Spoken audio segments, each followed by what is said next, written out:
हाय दोस्तों, नमस्कार। SB academy में आपका स्वागत है। हम लोग नागरिकता के संबंध में पढ़ेंगे और आज है पॉलिटी की। हम लोग पिछली क्लास में हमने पढ़ा था भारतीय संविधान के अनुच्छेद 1 से 4 तक। 1 से 4 में हम लोग का जो मुख्य भूमिका था, यानी कि पहले में भारत और उसके राज्य क्षेत्र हैं अनुच्छेद 1 में। अनुच्छेद 2 में कि बाहरी क्षेत्र को हम मिला सकते हैं, जैसे सिक्किम को अनुच्छेद 2 के तहत मिलाए थे 1975 में। और अनुच्छेद 3 में हम लोग सीमा में परिवर्तन कर सकते हैं, सीमा को घटा बढ़ा सकते हैं, अनुच्छेद 3 में है।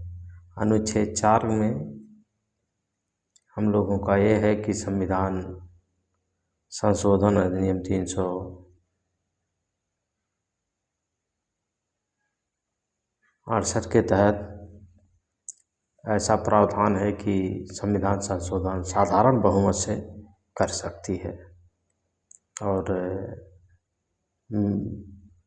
पॉइंट क्या है कि उसमें मुख्य रूप से संशोधन नहीं कर सकती है, जैसे कि 1, 2 और 3 में, यानी कि 2, 3 में जो नियम बन गए उसका वो संशोधन नहीं कर सकती है।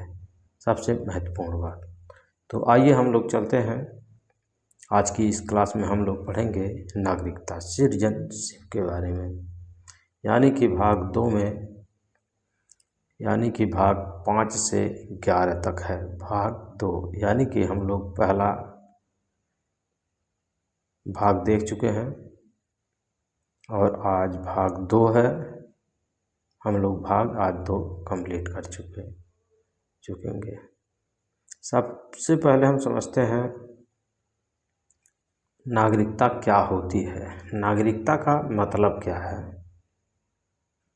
किसी व्यक्ति का, किसी देश का कानूनी सदस्य होना, जो भारत का नागरिक होता हो या उसे भारत में रहने, काम करने, अधिकार पाने का अधिकार है या अधिकार होता है, उसी व्यक्ति को हम नागरिकता मानते हैं। नेक्स्ट, अनुच्छेद 5 में, संविधान के प्रारंभ में अनुच्छेद 5 के अनुसार जो व्यक्ति भारत में जन्मा है, जो भारत में निवास करता है, उसे भारत का नागरिक माना जा सकता है।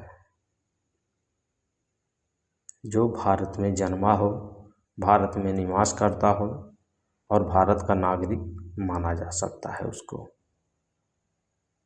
संविधान लागू होने के समय भारत में रहने वाले लोग भारतीय नागरिक माने जाएंगे। यानी कि संविधान लागू होने के पहले के समय भारत में रहने वाले लोग भारतीय संविधान या भारतीय संविधान में भारतीय नागरिक माने जाएंगे। अनुच्छेद 6 क्या कहता है? पाकिस्तान से भारत आने वाले लोग अनुच्छेद 6 के अनुसार, जो लोग पाकिस्तान से भारत आए थे उन्हें भी कुछ शर्तों के आधार पर भारतीय नागरिकता दी गई। जो लोग पाकिस्तान गए और वहाँ से आए उनको भी नागरिकता अनुच्छेद 6 के अंतर्गत मिलेगी। अनुच्छेद 7, भारत में सब पाकिस्तान जाने वाले लोग, अगर कोई व्यक्ति भारत से पाकिस्तान चला गया तो वह भारतीय नागरिक नहीं माना जाएगा। यानी कि वो गया और वहीं रह गया तो वह उसको नागरिक नहीं माना जाएगा। लेकिन अगर वह वापस आकर सरकार की अनुमति से रहता है तो उसे नागरिकता मिल सकती है। यानी कि सरकार यहाँ की या संविधान यहाँ का इतना लचीला है कि इसीलिए लचीला भी कहते हैं और कठोर भी कहते हैं यहाँ की संविधान जो है। और उसी का देन है कि हमारे यहाँ नागरिकता जो मिल गई, यानी कि भारत पाकिस्तान में गए, वहाँ से आए और वह आकर सरकार की अनुमति से रह रहे हैं तो उनको भी नागरिकता मिल गई। अनुच्छेद 8 क्या कहता है? विदेश में रहने वाले भारतीय लोग भारत के बाहर रहते हैं जो लोग, उनके माता पिता भारत के हैं तो वे भी भारतीय नागरिक प्राप्त कर सकते हैं। यानी कि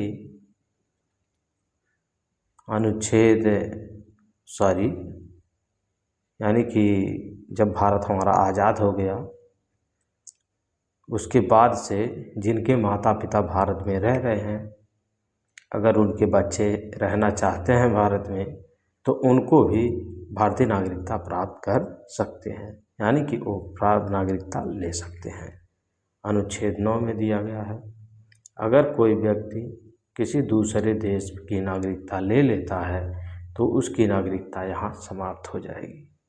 अनुच्छेद 9 के तहत अगर कोई भी व्यक्ति विदेशों में जाकर के वहाँ की नागरिकता ले लेता है तो यहाँ तुरंत कट जाएगी या समाप्त हो जाएगी। अनुच्छेद 10 और 11 में लिखा गया है, नागरिकता के अधिकार जारी रहते हैं। अनुच्छेद 11 में संसद को नागरिकता से संबंधित कानून बनाने का अधिकार है। संसद को नागरिकता से संबंधित कानून बनाने का अधिकार है। एग्जाम पॉइंट की दृष्टि से हम लोग देखते हैं परीक्षा में पूछा जाने वाला प्रश्न, नागरिकता का संबंध किस अनुच्छेद से है? तो आपका 5 से 11 तक आपका अनुच्छेद मिलान करने के लिए आ जाता है। मिलान करने के लिए आ जाएगा कि भारत और उसका राज्य क्षेत्र, अनुच्छेद 2 आगे लिख दे, भाग 2 आगे लिख देगा और इधर लिख देगा नागरिकता से संबंधित भाग 1 लिख देगा, तो आप किस पर टिक लगाएंगे? जब जानेंगे तभी लगाएंगे।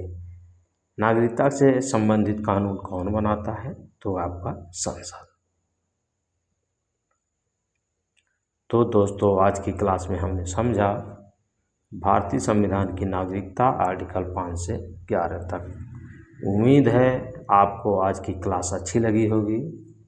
अगर वीडियो अच्छा लगा हो तो लाइक करें, अपने दोस्तों के साथ शेयर करें और यशवी एकेडमी चैनल को सब्सक्राइब करें और यशवी एकेडमी ऐप को आप लोग डाउनलोड करें। उसमें आपको टेस्ट सीरीज मिलेंगे फ्री में और फिर फ्री नोट्स मिलेंगे, PDF मिलेंगे, आप लोग उसको भी आराम से पढ़ सकते हैं। अगली क्लास में हम समझेंगे या पढ़ेंगे मौलिक अधिकार, फंडामेंटल राइट्स, जो कि 12 से शुरू होते हैं। तो दोस्तों अगली क्लास ज़रूर देखें। धन्यवाद, मिलते हैं अगली पॉलिटी क्लास में, फंडामेंटल राइट में।